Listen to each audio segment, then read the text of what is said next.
الحمد لله رب العالمين ثم الصلاة والسلام على نبينا الكريم أما بعد بان دوكوني روتنا سيرو كوانو مدوم دوائر مدومي ودوكوني إيرو كمانو جوتي محمد كوم kwelo na puonj maber kod kaachiel kod din maratiro din maler. Ruoth Nyasaye en ruoth piny gi polo. Ruoth Nyasaye monego bed ni pako kamoro amora mibedie, iywakne kamoro amora mintie, ilame sa ka sa, iduong'o dhode pile ka pile. Kitimo kamano, Ruoth Nyasaye ne bed kodi gi mor kendo ne iri ahinya. Lakini kiduong'o dhod janabi, iduong'o dhod dhano wadu yang piny karka mondo konyi, tiwe duong'o dhod Ruoth Nyasaye. Ruoth Nyasaye wegi ng'ano. Koro wadu wa Islam kamoro mama intie onego bed ni waduongo dhod Ruoth Nyasaye kendo keto geno kuom Ruoth Nyasaye. Kawuono dayar mondo mi kawuono wawuo kuom gima iluongo ni kwe, nikech wachomo yiero maduong'. To kinde ka kinde ka dhi yiero maduong' koko bedie mang'eny, ji tho bedie, tuoche bedie, jomoko kuondegi mag dak lal kaluwore gi koko ma bet ndalo yiero. Ma ok osebedo ka en gima ber, bali osebedo ka en gima rach, machalo gima wan joka dhano ok waseng'eyo ni Ruoth Nyasaye ok osehero gik mwatimo e kinde mwatimo yiero. Ruoth Nyasaye wachonwa buk mar Qur'an kwamba salamun qawlan min rabbir rahim. Kwe en wach moa kuom Ruoth Nyasaye. Ruoth Nyasaye okelonwa kweni mondo mi ogwedhwa godo. Onge jalno maber maloyo jal ma Ruoth Nyasaye ogwedho gi kwe. Mama emomiyo Jawte Muhammad nochoko jopuonjrene ka puonjogi niya, openjogi penjo niya, ong'isogi ni la tadkhulu jannata hatta tu'minu. Ok unudonji kar dak maber mar polo nyaka ubed jogo man gi yie matut. Wala tu'minu hatta tahabu. Kendo ok unubed gi yie matut nyaka uherru. Nyaka herruok moro bedie kindu un jopiny. Nyaka ng'ato ka ng'ato herne wadgi gima ohero ne en wuon. Mama emomiyo chieng' giko piny Ruoth Nyasaye biro chungo ji to penjo niya, aina mutahabuna fiya. Ere jogo manoherore e bwo chike maga? Ere jogo manogenore e bwo chike maga? Ere jogo mane luwo chike na gi hera? Fayakumuna wahum qalil. Eka jogo manoherore e bwo chike mag Ruoth Nyasaye ne amalo ka chung' to ne giwuok gi e mbele ji. Ka ji neno gi, ji biro penjore ni ka gitin, jogi ne wuok e mbele ji ka tin. Ma ji penjore jog matin gi, ang'o mane gitimo mbele Ruoth Nyasaye? Gene duok ni wan jogo mane timo timbe chopo chike mag Ruoth Nyasaye gi hera. Koro wadu ja Islam kamoro amora ma intie, kata jallo mapok obedo ja-Islam mabe kawuono winja, ket hera mari gi wadu. Herne wadu gima ihero ne in iwuon. Herne wadu gima ihero ne in iwuon. Koponi ihero mondo mi iyud ot maber, to herne wadu bende yud ot maber. Kihero mondo iyud gari, herne wadu bende oyud gari. Kik ibed ni idwaro mondo iyudi to wadu kik iyudi.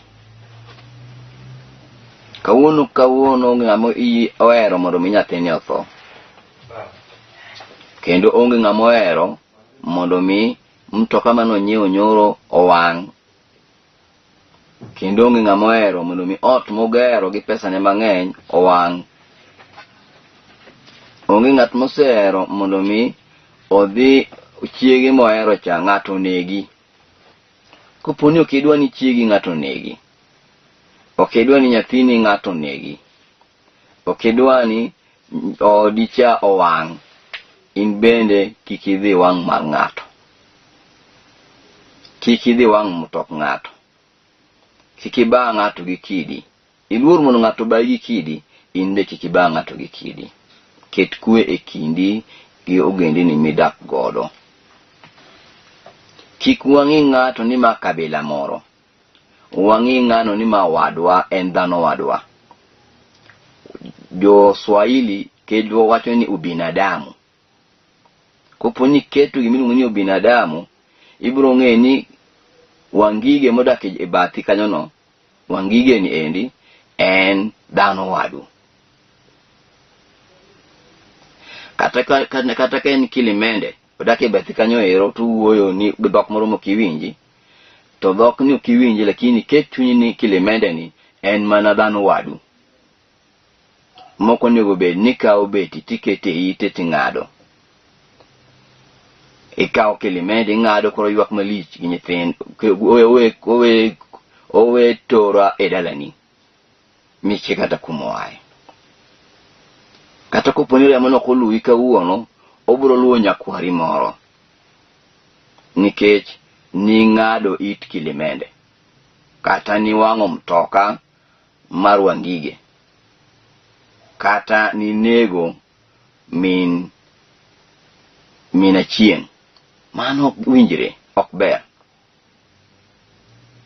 Ok onego bed ni goyo ng'ato nikech otamore ni kik onoko yiero ni jatelo. Wan sani kaka joluo makoro wang'iyowa, ji duto te wang' piny sani Kenya ka sani, piny ngima sani koro ng'iyo ni rais midwa yier ni joge to timo nade,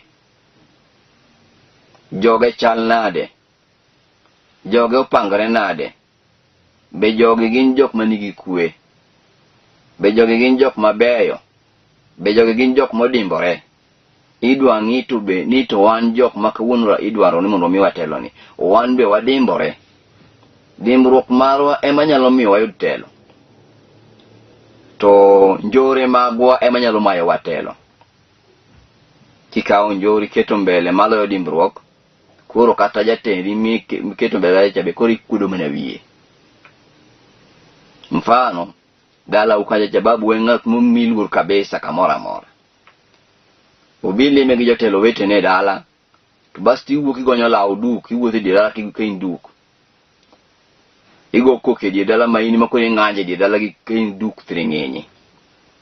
Bedang babu umilur adier, isenjawe mbele welo. Makata ka koro odhi to loso nying nyathino wewe birach. Odhi to joka dhi lakini joka kwinu mana wigi. Wachin, gimone no kang'ano kacha okakapar kanya duke do karka. Iriembo ne nyithindo, iriembo ne joma ne miye pesa. Makata kawuono wan be, mano miyo kawuono wan be ng'iyo wan kech ng'at waketo mbele ka jatendwa, ere kaka dang walos nyingo bed ng'ama ber. Watem kabisa walos nyingwa mondo mi ng'acho ong'e ni ng'ani kara nigi ji. Kara jogi ok gi jok moko malich matin, gin jok mabeyo, jok man gi akili, jok mosomo, wach ni jaluo somo. Koro ket sombu mbele, maloyo njore mbele. Kenya mzima kipenjo ni ngamosomo kizungu tu ni jaluo. Kiko kizungu bila akili.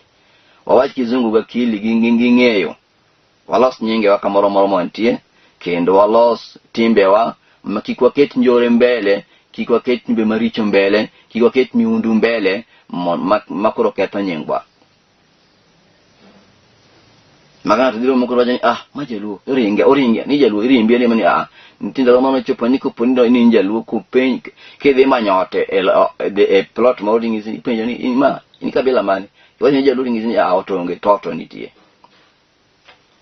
nike tim njore maji wajani jogi jomaricho osel miu nying marach koro watemo loko nying ni obed maber makik bed nying marach loko nyinge wa obed mabeyo makik koro bed nying marach makataka koro bang'e lokso chopo kidhi kwa ot kamoro inyalo miye ot okikwa nying ni ot gi nying moro to injaluo idwaro ot kiwaja ni ati lunga mani wangige nyingi to onyango mono mi kik ng'acha ng'eni jaluo kech ko ng'eni jaluo dhi riembi piyo ni ma ng'ama rach ma jamiundu tafadhali wetewa gi nyiminewa gi minewa gi kwero mokoro winja wasani wabedu jogo puonjre uru kwe kendo wane mondo benu wuok wadwuok e kiwango maduong' sana kwalando kwe e piny Kenya walando kwe ndara walando kwe ute mag Ruoth Nyasaye walando kwe kamora mora mwadhiye mondo mi walos nying kata jatendwa makoro keto mbele kaka jatelo midwa mitelo. Kwe en wach mwa kuom Ruoth Nyasaye. Mama mo jaote mo wachani la tadkhulu jannata hatta tu'minu. Ok unu donji ka dak maber mar Ruoth Nyasaye nyaka uyie gi Ruoth Nyasaye yie makende. Wala tu'minu hatta tahabbu. To ok unu bed gi yie makare nyaka ubed jogo moherore. Bas dogo puonjani ni awala adullukum ala shay'in idha fa'altumuhu tahabbtum.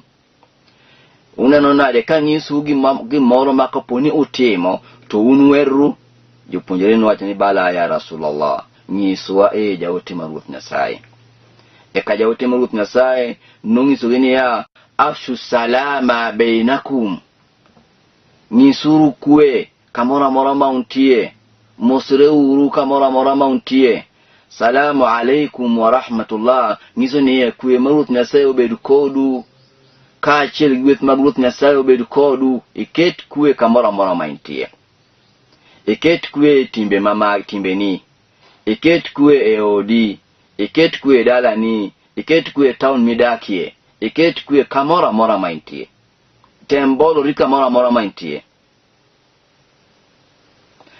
Mama emami wacho ni ng'at maber en ng'at mawacho gi maber majiwinjo falyakul khairan aw liyasmut. Koponi uchunya kiuo to wach gi maber manyalo konyo kik wach gi marach manyalo ketho.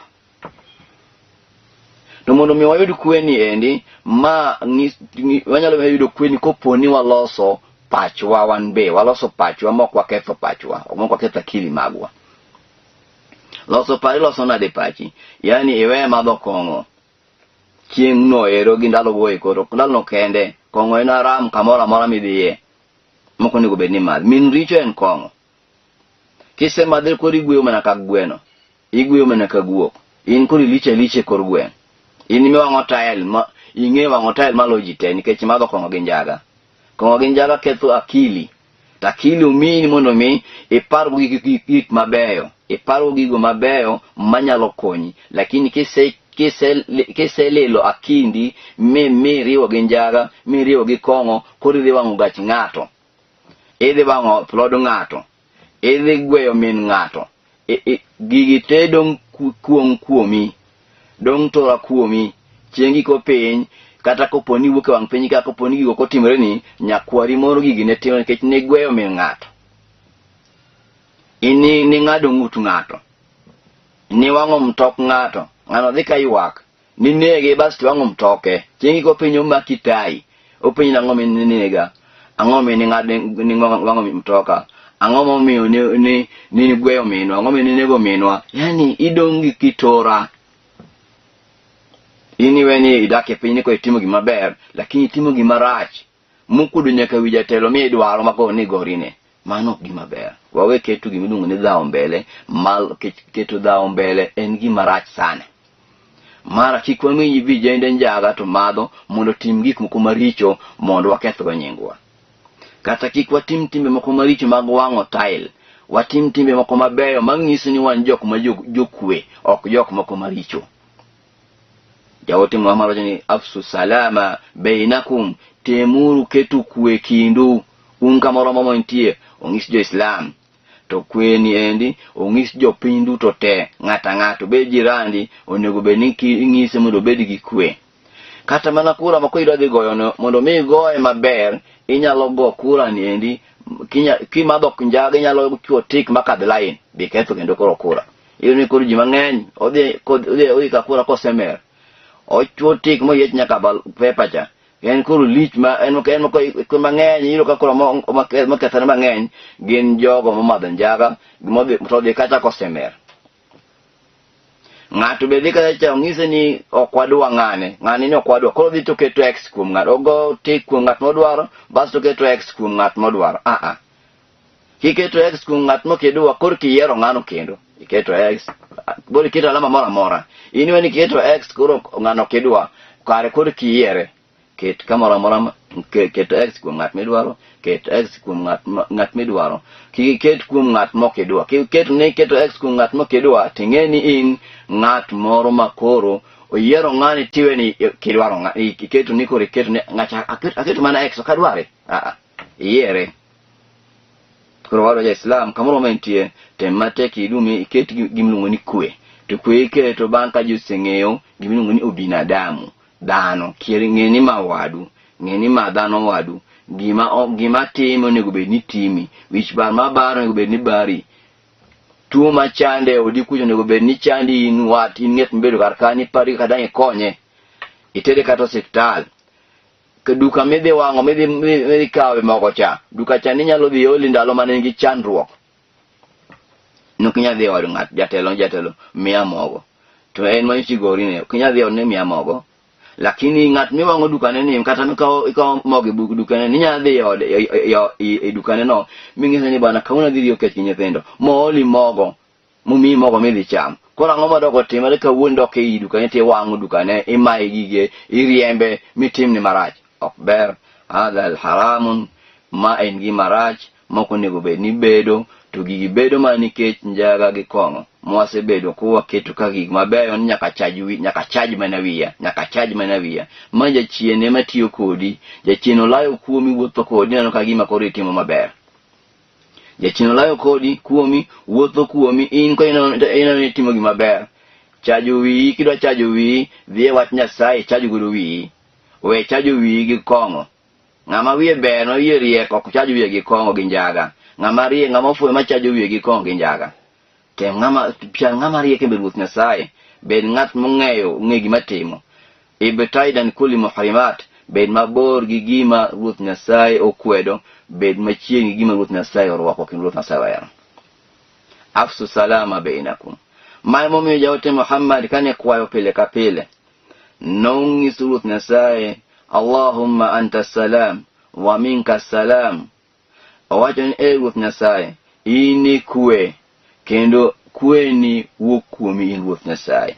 Ini wuon gweth kendo ini gweth. Ini kwe kendo ini wuon kwe. Ma en Ruoth Nyasaye. Koponi iketho kwe tiketho nying Ruoth Nyasaye. Kiketho kwe ikelo machafuko, iketho nying Ruoth Nyasaye kaachiel kod tim gi gweth Ruoth Nyasaye omi igolo kuomi. Ibedo ng'at man gi lani nyaka chieng' nikech in ng'at marach. Iketo kwe, ketho kwe kama jone ubeni bedo gi kwe. Jawote Muhammad ne kwa pile ka pile, Allahumma anta salam wa minka salam. Ruoth Nyasaye ini kwe kendo kwe wuok kuomi. Koro wabedo gi kwe kaka jok machon noketo kwe mbele. Kaachiel kwa ng'iyo kuom jogo manoketo kwe mbele, wang'iyo Jaramogi Oginga Odinga, wuon Raila. Mana kane giseyudo loch mar Kenya, nokoketo gimiluongo ni ukabila. Kech ukabila daun muntina en tuo madum kendo tuo marach, tuo makber. Ma kite chunyi tinyalo timo gima mok winjore tim. mama winjo jok moko somo lakini koro kabila miyo timo gimok ber moko ne ubeno timo gimoko chomo yo da umuntina en tuma dum kene tuma rach lakini jatelo ni en nokong'iyo mano en nong'iyo gimiluongo ni binadamu dong'iyo kabila ni nyaka jatenda jaka gwen nyaka kabinda kungu tele pinyni dokelo koko kada jok manege gore godo dogo dudugo mama gitelo nikech ne ging'iyo kabila lakini en nokong'iyo gimiluongo ni kabila en nong'iyo gimiluongo ni kwe ong'iyo gimiluongo ni binadamu ma dhano wadwa onyalo telo kaka nyalo telo mondo miye telo ni eko miyo wuon uru telo nikech noketo gimiluongo ni binadamu. Koro wadwa ya Islam kama intin wateme dumisha gimiluongo ni kwe to wan be msikiti magwa kik waket gimiluongo ni ukabila. Muslim huwa akhul muslim la yadhlimuhu wala yuslimuhu. Ja Islam en owadi ja Islam obed Mkamba, obed Jaluo, obed Ukuyu, obed Munandi, obed kabila mora mosibedo ni enja Islam en wadu mako poni uchopo yodi to obed en Munandi ichenkura kikirie meni wanandi biro timangoka ngise ni assalamu alaikum wa rahmatullahi wa barakatuh marhaban bika chope donje otibed pinyi mad chai irwake odi madho chai nyokingi ni Munandi Majaluo Mkamba Mkikuyu odonje odi kilawi gi beti idwa ngenege nikech en kabila moro mokdwacha koro ilawi donege kete odi tingizo kan ngano kadho kodonjo ka mama imomiyo kunde mang'eny makoko bedie kata mineg ji negre iyudo ka giyudo mana kwe muskite kech muskiti wan wakaw ng'ato ka ng'ato boro bedo ja Islam ok wang'e ni koro makabila mana wang'iyo ni ma ja Islam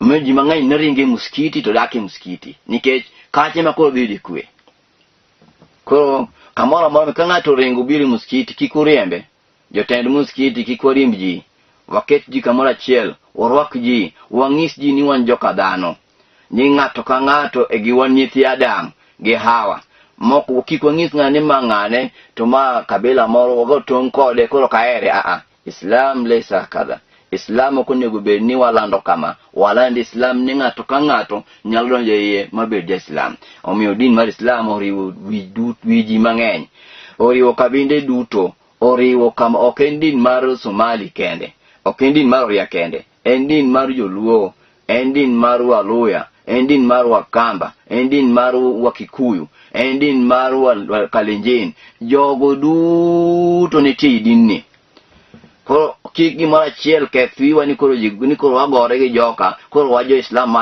ma Kalenjin koro jo Islam ma jo pokno nere nyaka chien okno be gima be ada mamnuun en gima Ruoth Nyasaye odagi Ruoth Nyasaye kwedo Ruoth Nyasaye kuongo la tuqatilu kikugoru kata kikunegru kata kikupukurembu kata kikutimtim marach eseche makoro wachope waketu gimiluongo ni kwe kik wang'i ni ma jadhot mane to ma jadhot mane wang'i ni ma en dhano wadu onego bed ni rwake e sa mowinjore onego bed ni rwake sa ka sa onego bed ni rwake odi bara obed mana ka en ng'ama rach kende minyang'iyo ni ng'ani sa kama kucho kwato ng'eni obedo mabor kwara kin kucho pose chegeto obedo kwara machiegni koro Islam en din mar kwe kendo din mapuonjo kwe kendo nungu ji mondo ji obed gi kwe waduto ne obedo gi kwe kaka Ruoth Nyasaye oketo omiyo wa salamun qawlan min rabbir rahim kwe en wach muwuok kuom Ruoth Nyasaye omiyo jaote Muhammad puonjo jopuonjore mondo obed gi kwe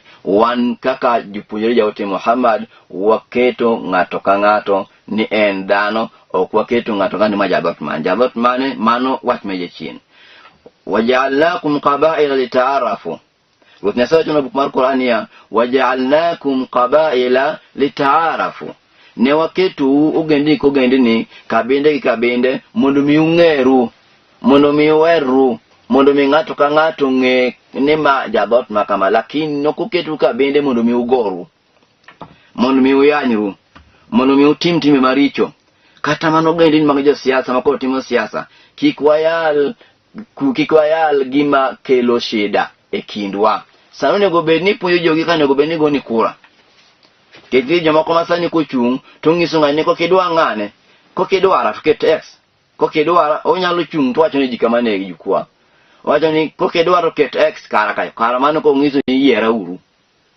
koro puonjo ji kako ne obeni go kura sani wuothuru kamoro amora mantie tu puonji ji kaki go kura mondo ji wuog mang'eny odhi go kura no ero yier ng'at ma gidwaro. Lakini kikibed ni in koro idwa puonjo ji kaka dang ji maksila, idwa puonjo ji kaka dang ji negre, idwa puonjo ji kaka dang ji yanyre, idwa puonjo ji kaka dang ji pukrembe jowetege, idwa puonjo ji kaka dang ji riembe min jeri dukane manyocho riembe onyocho uso. Mano gima ber, mano gima rach. Ma Islamu kuiye, Islamu kwedo gimiluongo ni dhao. La taqtulu nafsa allati harama Allah. Kikinegi gima ruoth Nyasaye odagi ng'at ma kikine ng'ata gi mirima ma ok oyieni mondo minegi. Neg gima oyieni mondo minegi, lakini kikinegi dhano wadu kichenjo kata king'ado gi beti e makosa mok mare. Nyocha go kode mbaka, ukwaru kode chumvi, ukwaru kode mogo, uwoyo kamoro achiel, ouso ni kata mana besen moro ouso ni laro kanyo go kode mbaka. Kura ng'omo dogo wilo pache miyo kawuone lawe kapuoyo kawuok gapuoyo. Angoma kawuono dogo wilo pache miyo kawuone loro ni laro blok kiko kadho ndara. Nicho go kode mbaka wer ruwen kamoro achiel no wete. Angoma kawuono miyo kawuono iloko ne pache mo miri yembe nyaka kamodaki. Ichamo nyaka dieke temi tieki. Ichamo nyaka nguruwe magete mitieki. Basu kitieko tikawe tikowe mondo dhi dala gini kuro mano kore ngono mitimone. Ikowe ko yuak malich. Okuongi kake timone marach. Iniwe timone maber. Obed jaluo, obed ja Islam, waketu kwe kamoro moro mawantie. Sani wani ming'iyowa, kendo wani ming'iyowa kamoro moro mawantie sani. Kabinde duto Kenya ka koro ng'iyo ni kabila malur dwa timo nang'o. Juluma wigi richogi dwa timo nang'o. Iwacho nge juluma wigi richo kech miundu. Lakini sifa marach sana kupo inye lungu ni juluma wigi richo. Asungu nyero ni wanjoma wigi richo. Wabed joma wigi beyo majoma miluor kamoro moro mantie. Makik wabed ni lungu wan joma wigi richo. Jomiundu joricho. Wamor gi richo. Wamor gi beyo. Kech beyo ni mama Ruth Nyasaye. Inna Allaha yuhibbu salihin. Ruth Nyasaye ero jok mabeyo. Ruth Nyasaye ber kendo ero jok mabeyo. Ruth Nyasaye timne ber ero jok matimbe gi beyo. Ruth Nyasaye kata kar dak mare ber ero jok ma uti gi beyo. Ruth Nyasaye ero gik mabeyo. To in koro ida kabedo ng'at ma in ng'at Ruth Nyasaye tiraracha irigi timbe ni richo, in timbe ni galagala, ni iye ni lamu Ruth Nyasaye. Iye ni iwacho ni ywak ni Ruth Nyasaye. To timbe ni galagala monga miketie. Onga kadang ibed ng'at matime ne galagala to lamu Ruth Nyasaye. Ng'at malamu Ruth Nyasaye gadiera richo nyaka bed go mabor. Ng'at malamu Ruth Nyasaye gi miriambo ema bedo machiegni gi richo pile ka pile. Koro waloso nyingo kamoro moro wantie. Mama koro king'iyo kuonde ma pusi bedi mang'eny ahinya kata ka ji negre, iyudo ni muskide irwako ng'ata kende ma ji dakie, warwak ji kamoro moro wantie makata ka koko bedo to kik wariemb ji, kata ka koko bedo to kik wariemb ng'ane ma jadhot warwake waketi machiegni mondo en bo winji ni kara jok mano rito ngimana ne gin Uganda mag jo Islam. Wa ila huna, assalamu alaikum wa rahmatullahi